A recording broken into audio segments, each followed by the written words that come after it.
This is BNN, the Bennington News Network. Hi, this is Jeff Grimshaw, and I'm at Mount Anthony Union High School at the Quantum Leap Exhibit Program Unit. Question for you. What do you do when you have a child or a bunch of children coming out of middle school or in high school and they're underperforming at a pretty pernicious level? Well, the Quantum Leap Exhibit program was designed to re-engage them, and they work all year long to sustain that re-engagement. There are so many miraculous stories of rags to riches academic stories coming out of this unit, it boggles the mind. One of the highlights, the culmination of the year, is the end of year exhibit, and this is when the students present. They become teachers. Students become teachers, and they present to a multitude of adults who come here for an evening of fun and learning and surprises. The program is run by Rick and Danielle Crozier. It is also part of the Bennington College curriculum, and that is run by Susan Sorbati. So let's give you an inside look and meet the people and tell you exactly what goes on with this truly amazing program. Have you ever been to an exhibit before? Would you like an informational flyer? And this is also explaining the history of the exhibit and what we're doing now. It's the culmination of the year. It's the presentation piece at the end. When they present to the public everything that they have learned throughout the year, and they actually get the opportunity to teach the public rather than being the consumers of their education. They become the contributors to their community. This is a student engagement survey that Reagan and I did, and this is a copy of it.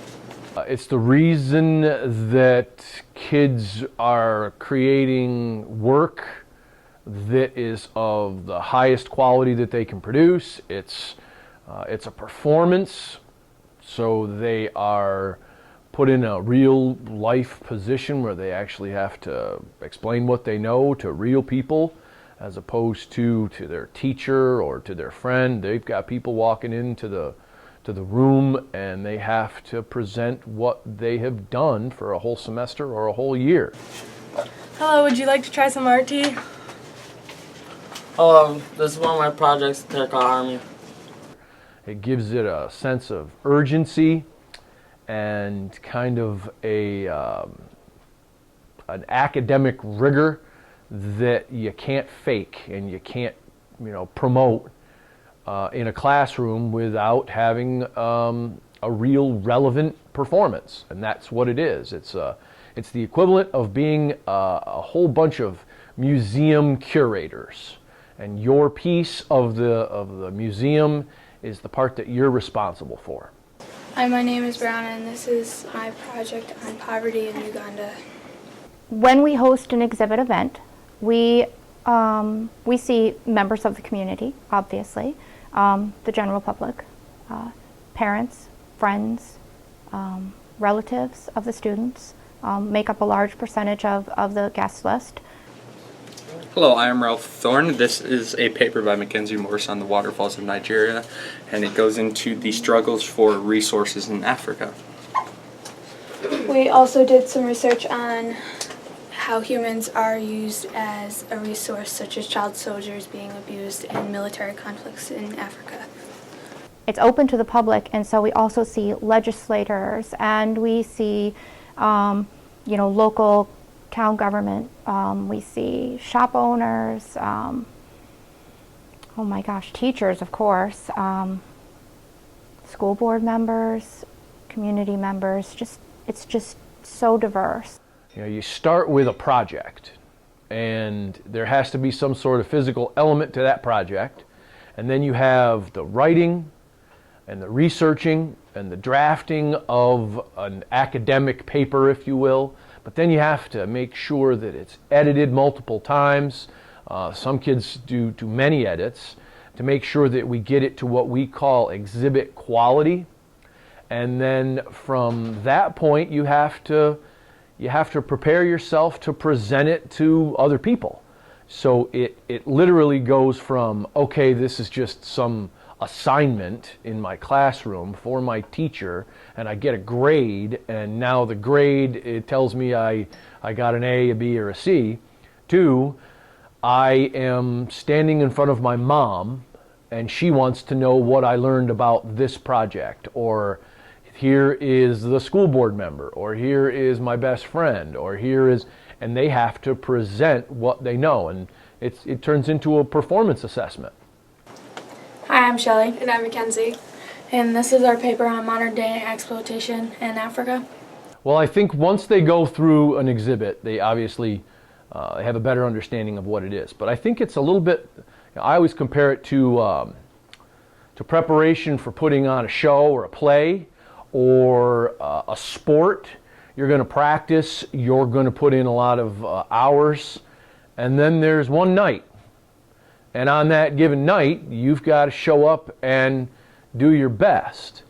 And you learn from what your performance was. The next time you come in and you do it, you're going to probably apply some of the things that you learned from the previous event. Hello, I'm Chastity Lamatini, and this is one of the projects that I did on Saudi Arabia and the poverty in Saudi Arabia. Hi, I'm Reagan. This is one of my papers I did on poverty in Afghanistan. We returned to some of our earlier roots, so to speak. We made it more of a museum exhibit. We had a lot of kids, so it was hectic trying to prepare for it. I think it was different because of the interests of some of the kids. Hi, I'm Elman Barber, and this is my poverty studies paper on Thailand.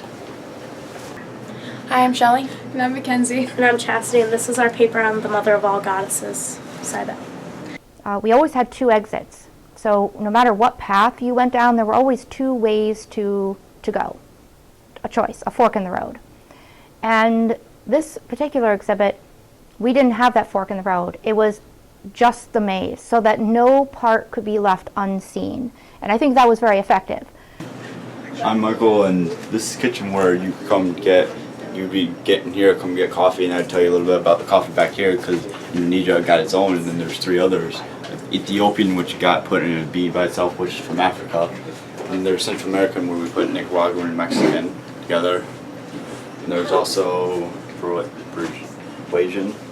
It was mostly a Colombian like roast.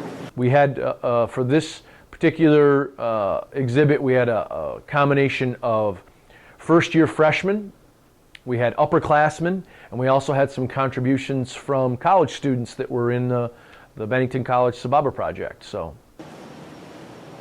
Hi, my name is Brody O'Brien, and I'm in a class called Mosaics that has a lot to do with the Quantum Leap program. And this is a mosaic I've recently done myself that's taken almost all year to do. You can see how I cut the glass in long pieces to make it look like that he has feathers. And I did many different designs on here. Our beginning goal every year is to get them to be re-engaged in their own education. That's our beginning goal. We always see the aha moment.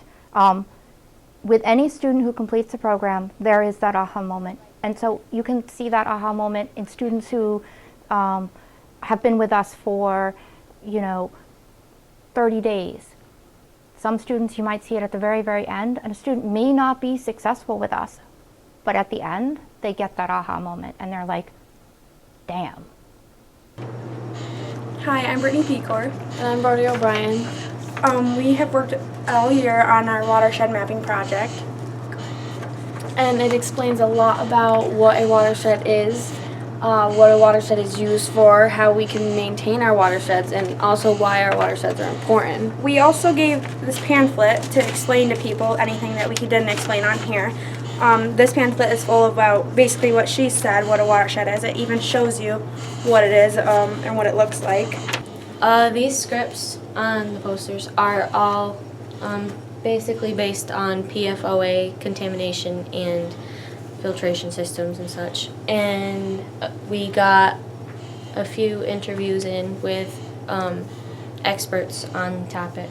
My name's Sierra, and this right here is a slideshow of the water filtration plant that we got emailed to us from Terrence Morse. And over here, we did water testing for dissolved solids from different towns. I'm Mickey. I'm Dylan. This is the hydroelectric power unit that we did. This is basically like a dam that we created to like demonstrate how when you pull this plug, water generates through, which spins the turbine, which generates power up here that normally when it's turned on would turn on the light when you connect it. It works by when the water comes through the water intake, goes down to the turbine and spins it, which then generates electricity going through the generator and into the transformers. In the future, I hope we end up with a larger venue. If we can get a larger venue and more students and more school-wide contributions that follow the same type of format, I think it could turn into something that is very impressive for the entire school. So, we hope that you have learned the way these kids have learned, and everyone who attended the exhibit have learned. It's all about learning. It's all about confidence. It's all about re-engaging. Again, nothing short of miraculous, and it's a program that we at BNN hope keeps going and going and going, because we are seeing results. Kids who were left for lost going to college, now with high GPAs. Again, truly miraculous. Now for BNN, I'm Jeff Grimshaw. This is BNN, the Bennington News Network.